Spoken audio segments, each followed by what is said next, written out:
Yeah, trick questions get asked all the time. Well, interviews have their favorite trick questions. Some people are really great at answering them, others aren't.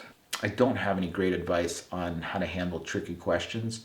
I will give some advice on handling your own questions. I think it's very important to be able to come up with a good, intelligent question when asked if you have any more questions. A lot of people freeze and say, no, I don't have any more questions, or thank you, you've done a great job explaining everything.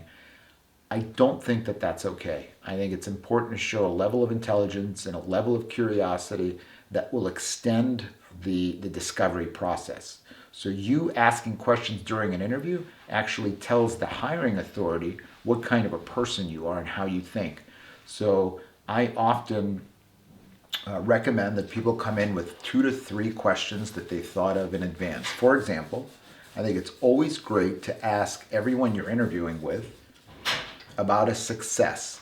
Everyone likes to talk about positive and successful things. So as you're interviewing with a company and you sit down with the first interview, you ask them somewhere maybe halfway through your interview the question, or at the end, the question of, can you define success at this company? Ask them to define what success looks like. How you ask that question is up to you, but ask them to define what is a successful action, what constitutes a positive action, what constitutes success. Ask them for a good positive story. What they will give you will be the stories that will be the keys to the interview.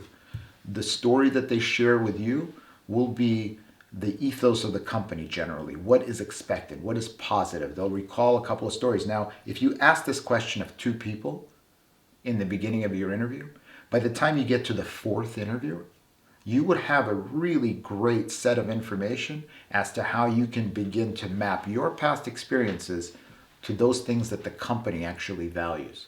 So it's a great interview trick, if you will, tip, but it has to be sincere. And you have to want to gain this information. So next time you're interviewing, ask the question, what constitutes success at this company?